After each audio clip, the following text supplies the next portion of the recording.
वो भी क्या दिन थे जब वो एक खस्ता हाल बस में बैठकर दिल्ली, अमृतसर, लाहौर या कराची से निकले थे।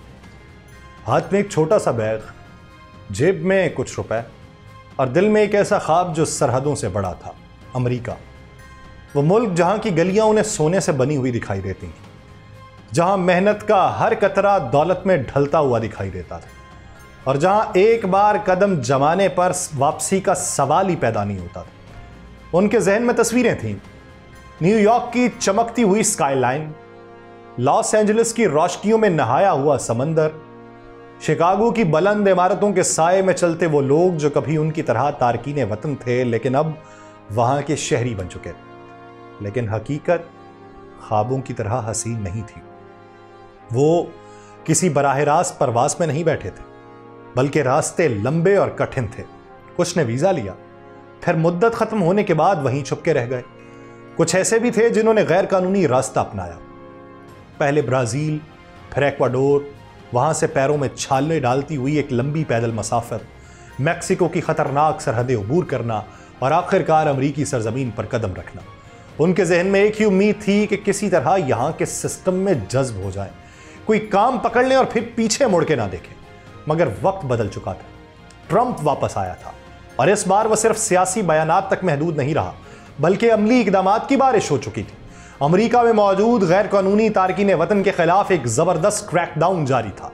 जो कल तक पिज्जा डिलीवरी कर रहे थे, रेस्टोरेंट्स में बर्तन धो रहे थे या छोटे मोटे कारोबार चला रहे थे, वो अब नजर बचाकर चलने पर मजबूर थे। इमिग्रेशन हुकाम के छापेमार टीमें गलियों में घूम रही थीं। घर, गोडाउन्स, फैक्ट्रीज, रेस्टोरेंट, हर जगह खौफ का साया था। और फिर वो दिन भी आया जब किसी ने दरवाजे पर दस्तक दी। एक अजनबी आवाज सुनाई दी, इमिग्रेशन पुलिस, दरवाजा खोलो। बस वहीं ख्वाब चकनाचूर हुए, हाथ पीछे मोड़े गए, हथकड़ियां लगाई गईं और वही लोग जिन्होंने अपनी जिंदगी के बेहतरीन साल अमेरिका में गुजारे, अब जंजीरों में जकड़े एक फौजी तैयारे में बिठाए जा रहे थे। वही अमेरिका जो कभी ख्वाब था आज कैद खाना बन चुका था। वो लोग जिन्होंने वहां मेहनत की, अपनी जवानी लगाई, अब उन्हें जंगी कैदियों की तरह बेदखल किया जा रहा था। एयरपोर्ट पे C-17 का दरवाजा खुला और जकड़े हुए अफराद कतार में खड़े किए गए। किसी की आंखों में आंसू थे, किसी के चेहरे पर बेयकीनी, और कुछ ऐसे भी थे जो समझ नहीं पा रहे थे कि वो ख्वाब जो उन्होंने बरसों पहले देखा था यूं अचानक कैसे टूट गया।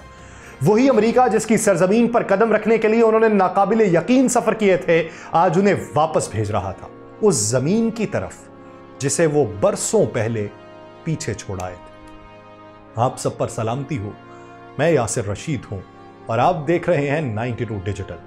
नाज़रीन, अमरीकी सदर डोनाल्ड ट्रंप ने गैर कानूनी तारकीने वतन के खिलाफ सख्त इकदाम का ऐलान कर दिया। उन्होंने ये कहा कि गवांतानामो बे में एक नया हिरासती मरकज बनाया जाएगा जहां 30,000 गैर कानूनी तारकीने वतन रखे जाएंगे। यह मरकज अमरीकी बहरिया के अड्डे पर कायम होगा और पहले से मौजूद हाई सिक्योरिटी जेल से अलग होगा। और जब ट्रंप ने यह कहा कि उस मरकज में उन अफराद को कैद किया जाएगा जो अमरीकी अवाम के लिए खतरा समझे जाते हैं, तो बहुत से जहनों में खतरे की घंटी बजना शुरू हो गई। गवांतानामो बे पहले भी तारकीने वतन को हिरासत में रखने के लिए इस्तेमाल होता रहा, जिस पर इंसानी हुकूक की तंजीमें एतराज करती रही। लेकिन ट्रंप की इंतजामिया ने कहा कि यह इकदाम मुल्क की सलामती के लिए जरूरी है। अमरीकी इमिग्रेशन हुकाम के मुताबिक इस हिरासती मरकज की तौसी का मंसूबा तैयार किया गया है और इसका इंतजाम इमिग्रेशन एंड कस्टम्स इन्फोर्समेंट के सपुर्द होगा। इस मंसूबे पर कितनी लागत आएगी, कब मुकम्मल होगा, लेकिन क्यूबा की हुकूमत ने इस फैसले पर सख्त रद्द-ए-अमल दिया। ट्रंप ने इसके साथ ही यह ऐलान किया कि मुल्क में मौजूद 10 लाख गैर कानूनी तारकीने वतन को जल्द अज जल्द मुल्क बदर कर दिया जाएगा। लेकिन New York, Los Angeles, Houston, Chicago और अटलांटा जैसे बड़े शहरों में इन इकदामात को सख्त मज़ाहमत का सामना हो सकता है, ऐसी बातें गर्दिश करने लगी। लेकिन ये उससे पहले है। ये कहानी तब की है जब ऐलानात हुए और इकदामात हुए। उसके दरमियान का अरसा क्या है? उसके दरमियान में सेंचुरी सिटीज, यानी वो शहर पनाहगाह जिसको कहा जाता है, उन शहरों में जहां मकामी हुकाम वफाकी इमिग्रेशन इदारों के साथ मुकम्मल ताउन नहीं करते। ये इस्तिलाह कुरून वस्ता के दौर से ली गई, जब सराय और खानकाहें मजलूमों और मुसाफिरों को तहफ़्फ़ुज़ फराहम करती थी। अब ये कहानी उन दिनों की है जो ऐलानात और इकदामात के दरमियान के हैं। ये कहानी पहले सुन लें, फिर इकदामात के हवाले से बताऊंगा। अमेरिका में 1980 और 1990 की दिहाई में समाजी कारकुनों ने वस्ती अमेरिका से आने वाले मुहाजिरीन को तहफ़्फ़ुज़ देने के लिए यही इस्तिलाह इस्तेमाल करना शुरू की थी। तब से कई अमेरिकी शहरों ने ऐसी पॉलिसीज अपनाई जो गैर कानूनी तारकीन वतन के लिए साजगार समझी जाती थी। ट्रंप के इस नए इकदाम को सख्त तनकीद का सामना था और यह देखना था कि इस पर अमल दरामद कितना मौसर साबित होगा। डोनाल्ड ट्रंप की हुकूमत ने गैर कानूनी तारकीन वतन के खिलाफ इकदाम सख्त करने का ऐलान किया और कुछ शहरों को खुसूसी तवज्जो हासिल हुई जिन्हें पनाहगाह शहर कहा जाता था। ये वो शहर थे जहां मकामी हुकाम, विफाकी इमिग्रेशन और इदारों के साथ ताउन नहीं था, और अगर किसी शख्स के पास अमेरिका में रहने की कानूनी दस्तावेजात नहीं थी और मकामी पुलिस उसे गिरफ्तार कर लेती है तो उनके पास दो रास्ते होते थे। या तो वो उसकी इमिग्रेशन हैसियत की तस्दीक करके मुतल्लिका विफाकी हुकाम को इतला दे, या फिर वो इस मामले को नजरअंदाज करके किसी किस्म का नोटिस ना ले। न्यूयॉर्क जैसे शहरों में पुलिस पर यह लाजिम नहीं कि वो गैर कानूनी तारकीन वतन के बारे में विफाकी इदारों को मुतल्ला करें, लेकिन इमिग्रेशन हुकाम किसी भी वक्त ऐसे शख्स की हिरासत की दरखास्त कर सकते हैं। मुल्क का जनूबी हिस्सा रिपब्लिकन हुकूमत वाले शहर जैसे टेक्सास और एरिज़ोना विफाकी एजेंसीज के साथ ज्यादा करीबी ताउन करते थे। वहां गैर कानूनी तारकीन वतन के खिलाफ ज्यादा सख्ती देखी जाती थी, लेकिन न्यूयॉर्क, लॉस एंजलिस और शिकागो जैसे डेमोक्रेट शहरों में मकामी हुकाम इमिग्रेशन अफसरान के साथ ज्यादा ताउन नहीं करते थे। और सवाल यह था कि क्या पुलिस अफसरान किसी मुश्तबा शख्स को पकड़कर इमिग्रेशन हुकाम के हवाले करेंगे, या अगर वो संगीन जराइम में मुलव्वस नहीं है तो उसे छोड़ दिया जाएगा। और कई लोग ये समझते थे कि पनाहगाह शहर में बगैर कानूनी दस्तावेजात के रहना मुकम्मल तौर पर महफूज होता है, लेकिन हकीकत में ऐसा नहीं था। अगर कोई शख्स किसी जुर्म में पकड़ा जाता तो इमिग्रेशन हुकाम उसके खिलाफ कार्रवाई कर सकते थे और विफाकी एजेंट किसी भी कारोबार, अवामी मकाम या यहां तक कि घरों पर भी छापे मार सकते थे। ज्यादातर गैर कानूनी तारकीन वतन ये जानते थे कि अगर उनके पास कानूनी दस्तावेजात नहीं है और उनके खिलाफ मुल्क बदरी के अहकामात हैं तो उन्हें किसी भी वक्त गिरफ्तार किया जा सकता है, और यही वजह थी कि वो ज्यादा मोहताज जिंदगी गुजारते थे, पुलिस के सामने आने से गुरेज करते, किसी किस्म के जुर्म में मुलव्वस होने से बचते और गैर जरूरी तौर पर सफर नहीं करते थे। रिपब्लिकन हुकूमत का मौकिफ था कि डेमोक्रेट शहरों की पॉलिसीज गैर कानूनी तारकीन वतन को तहफ़्फ़ुज़ फराहम करती हैं और वो अमरीकी वसाइल और फलाही प्रोग्राम का गलत इस्तेमाल करते हैं। लेकिन एक्सपर्ट ये कहते थे कि हकीकत इसके बरक्स है। तारकीन वतन आम शहरियों की निस्बत कम फलाही इमदाद हासिल करते थे और रिटायरमेंट के बाद भी अपनी पेंशन या सोशल सिक्योरिटी फवायद का ज्यादा फायदा नहीं उठा पाते थे क्योंकि उनके कागजात मुकम्मल नहीं होते थे। लेकिन व्हाइट हाउस उन रियासतों और शहरों को ज्यादा वसाइल फराहम करता है जो विफाकी इमिग्रेशन पॉलिसीज पे अमल करते हैं, और माजी में रिपब्लिकन हुकूमतों ने ऐसे ज़वाबित मुतारिफ करवाए जिनके जरिए मकामी हुकाम को इमिग्रेशन के मामलात में विफाकी एजेंसीज के साथ ताउन पर मजबूर किया गया। ट्रंप इंतजामिया की सख्त इमिग्रेशन पॉलिसी का मकसद जो था वो गैर कानूनी तारकीन वतन को रोकना था, लेकिन उससे अमेरिका के कई शहरों और विफाकी हुकूमत के दरमियान कशीदगी में इजाफा हुआ। पनाहगाह शहरों में रहने वाले तारकीन वतन के लिए जिंदगी आसान नहीं थी क्योंकि किसी भी वक्त उन्हें हिरासत में लेके मुल्क बदर किया जा सकता था। अब दूसरे दौरे सदारत के पहले ही दिन इमिग्रेशन के हवाले से कई अहम इंतजामी अहकाम पर दस्तखत हुए। उनमें एक ऐसा कानून मनसूख करना भी शामिल था जो विफाकी एजेंट्स को गिरजाघरों, स्कूल्स और अस्पतालों में बगैर दस्तावेजात वाले तारकीन वतन के खिलाफ कार्रवाई से रोकता था। ये वो मकामात थे जिन्हें पहले हसास समझा जाता था और इमिग्रेशन छापों से मुस्तस्ना रखा गया। ट्रंप के करीबी साथी टॉम होमन, जो गैर कानूनी तारकीन वतन के खिलाफ सख्त पॉलिसीज का ममार समझा जाता है, उसने जो बात की बॉर्डर जार, उसे ओहदा दिया गया। ह्यूमन ने यह ऐलान किया कि बगैर दस्तावेजात वाले तारकीन वतन को पकड़ने की कार्रवाई सबसे पहले शिकागो में की जाएगी।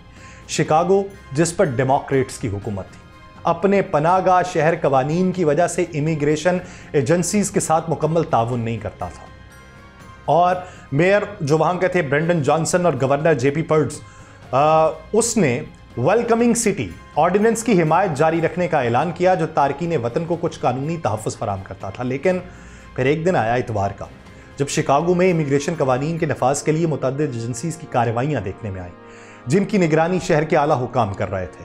उन छापों में उन अफराद को निशाना बनाया गया जिनके खिलाफ पहले से गिरफ्तारी के वारंट जारी थे, लेकिन खदशा था कि यह मुहिम मजीद वसी हो सकती है। सदर ट्रंप की सख्त इमिग्रेशन पॉलिसीज के बायस शिकागो समेत कई शहरों में खौफ व हिरास पाया गया। एक चर्च ने लातीनी तारकीन वतन को तहफ़्फ़ुज़ देने के लिए हस्पानवी जबान में बातचीत करना तक बंद कर दिया ताकि किसी को निशाना न बनाया जा सके, और वहां पे कुछ लोगों ने यह बताया कि बहुत से बच्चे खौफजदा हैं कि स्कूल से वापस आकर उन्हें अपने वालिदैन नहीं मिलेंगे। और शिकागो जैसे शहरों में जाके इमिग्रेशन अफसरान के काम का मुशाहिदा जो था वो टॉम होमन खुद कर रहा था और मकामी हुकाम पे छापों में ताउन करने के लिए दबाव डाल रहा था।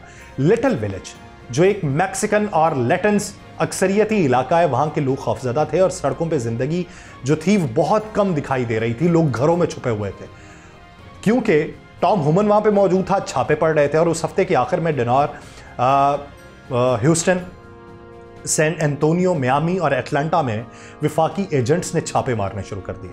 मुल्क बदरियां सिर्फ ट्रंप के दौर में नहीं हुई, माजी में भी जो बाइडन और बराक ओबामा के अदवार में भी बड़ी तादाद में जलावतनियां हुई हैं, लेकिन उनकी मीडिया कवरेज कम थी। लेकिन ट्रंप की पॉलिसी का अंदाज ज्यादा जारहाना और वसी पैमाने पर कार्रवाइयों का इंदिया दे रहा है, जो लाखों तारकीन वतन के लिए एक बड़े बहरान का पेशखैमा साबित हो सकता है। अमरीका से 104 इंडियन तारकीन वतन की मुल्क बदरी जो थी वो एक यादगार वाकया रही। अमरीका में डोनाल्ड ट्रंप के दूसरे दौरे इक़्तिदार में गैर कानूनी तारकीन वतन के खिलाफ सख्त पॉलिसी के तहत की जाने वाली मुल्क की पहली जो बदरी थी, उसमें 104 इंडियन शहरियों को एक फौजी तैयारे के जरिए इंडिया वापस भेजा गया। तैयारा अमृतसर के जो गुरु रविदास एयरपोर्ट था वहां पे उतरा, जहां सिक्योरिटी हुकाम ने पहले ही उनके कवायफ की जांच कर ली थी। अमेरिका से मुल्क बदर किए गए उन शहरियों पे कोई मुजरिमाना मुकदमा नहीं था, जिससे यह जाहिर होता है कि उनके खिलाफ कार्रवाई सिर्फ और सिर्फ इमिग्रेशन कवानीन की खिलाफ वर्जी की बुनियाद पर की गई। अमृतसर पहुंचने के बाद बाज़ अफराद को पुलिस की गाड़ियों में उनके गांव ले जाया गया, जबकि दीगर को रियासती परवाज़ों के जरिए उनके इलाकों तक पहुंचाने का इंतजाम किया गया। इस गैर मामूली कार्रवाई ने सियासी सतह पर हलचल मचा दी। ऐवान बाला का रुकन और मारूफ वकील कपिल सुबल ने सोशल मीडिया पर वज़ीर आज़म नरेंद्र मोदी को मुखातिब करते हुए सवाल उठाया कि इंडिया के शहरियों को हथकड़ियां लगाकर भेजे जाने पर हुकूमत खामोश क्यों है। यह इकदाम जब किया गया जब सदर ट्रंप ने अपनी इंतखाबी मुहिम में गैर कानूनी तारकीन वतन के खिलाफ सख्त इक़दामात का तबादला किया था और यह कहा था कि वापस भेजूंगा। लेकिन आम तौर पे अमेरिका गैर कानूनी तारकीन वतन को कमर्शियल परवाजों के जरिए वतन वापस भेजता है, लेकिन इस बार एक फौजी ट्रांसपोर्ट तैयारा C-17 इस्तेमाल किया गया, जो ना सिर्फ गैर मामूली था बल्कि लागत के लिहाज से भी एक महंगा फैसला था। दिलचस्प तौर के ऊपर कोलंबिया और मेक्सिको पहले ही फौजी परवाजों में अपने शहरियों की वापसी को मुस्तरद कर चुके थे, लेकिन इंडिया ने इस बारे में कोई सरकारी रद्देमल जाहिर नहीं किया। रिवायती तौर पर इंडियन हुकूमत डिपोर्ट किए जाने वाले शहरियों को उनकी शनाख्त के बाद कबूल कर लेती है और यही पॉलिसी इस मामले में भी अपनाई गई। अमरीकी हुकाम के मुताबिक आइंदा महीनों में मजीद 18,000 इंडियन शहरियों को मुल्क बदर किया जाएगा। और इंडिया में सोशल मीडिया के ऊपर यह मामला जोर पकड़ चुका था। अवामी हलकों में सवाल गर्दिश कर रहे थे कि मोदी और ट्रंप की दोस्ती के बावजूद ऐसा सख्त कदम क्यों उठाया गया। ये मुल्क बदरी ना सिर्फ अमेरिका की सख्त इमिग्रेशन पॉलिसी की अक्कासी करती है, बल्कि आलमी सतह पे इंडियन तारकीन वतन की सूरत हाल पर भी सवाल उठाती है। ये सिर्फ इंडिया के साथ मामला नहीं है, पाकिस्तान के साथ भी ऐसे ही थे। जितने भी तारकीन वतन गए जो गाँव से उठ के गए, पहले जिन्हें लहरों ने छोड़ दिया, कुछ को तो लहरों ने पकड़ लिया, कुछ जंगल में मर गए, जिन्हें जो जंगल से बचे लहरों से बच गए मैक्सिको के रास्ते अमेरिका में दाखिल हो गए, अब वो भी वापस आएंगे।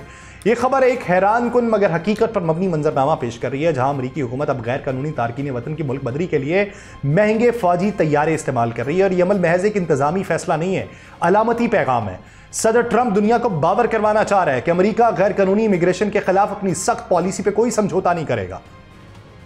अमूमन जो कमर्शियल परवाजों के जरिए तारकीन वतन को वापस भिजवाया जाता है और अब बड़े फौजी तैयारों C-17 का इस्तेमाल किया जा रहा है, जो अखराजात के लिहाज से एक इंतहाई महंगा तरीका है। एक आम कमर्शियल फ्लाइट में मुल्क बदरी का जो खर्च है वो तकरीबन $853 आता है, जबकि फौजी तैयारे में यही लागत जो है वो $6,577 तक जा पहुंचती है। सवाल यह है कि अमेरिका को यह महंगा तरीका क्यों इख्तियार करना पड़ा। कुछ एक्सपर्ट्स के मुताबिक ये सिर्फ एक लॉजिस्टिक मसला नहीं बल्कि एक ताकत का मुजाहरा है। और बहुत सारे ये मानते हैं कि ट्रंप की इंतजामिया गैर कानूनी तारकीन वतन को अमेरिका पर हमला करने वाले समझती हैं और उनकी मुल्क बदरी को एक फौजी ऑपरेशन के तौर पर पेश कर रही है। इंडियन मीडिया पे खास तौर पे इस पहलू पे रोशनी डाली गई कि अमेरिका से हिंदुस्तानी शहरियों की बेदखली एक तवील और महंगा अमल साबित हो रहा है और एक C-17 परवाज को इंडिया पहुंचने में 36 घंटे लगे और उस पर मजमूई लागत जो थी वो $6,84,000 की आई। और हैरान कुन तौर पर यह सब ऐसे वक्त में हुआ जब इंडिया खुद अमेरिका के साथ अपने तजारती ताल्लुकात को बेहतर बनाने की कोशिश कर रहा था और बाद में जाके मोदी की भी मुलाकात हुई। कुछ सारिफीन इसे इंसानी हुकूक की खिलाफ वर्जी करार दे रहे थे, जबकि कुछ का ख्याल था कि इंडिया को अमेरिका के सामने इतनी नरमी नहीं दिखानी चाहिए थी। लेकिन चाहे वो इंडिया हो, चाहे पाकिस्तान हो, चाहे कोई और शहर हो, कोई और मुल्क हो, अमेरिका के अंदर पॉलिसी अपनाई जा चुकी है। सड़कों पे अब भी मोहतात अंदाजे के मुताबिक लोग वैसे रवां दवा नहीं होते जैसे माजी में होते थे। अब भी छुपने वालों की तादाद बहुत ज़्यादा है। अब भी वो एक जुमला, दरवाज़ा खोलो इमिग्रेशन पुलिस, वो जुमला बहुत से जहनों में सन्नाटेदार थप्पड़ की तरह गूंजता जा रहा है। देखिए कि वक्त कैसे पलटा खाता है। मुझे दीजिए इजाजत, अल्लाह ने के बाद।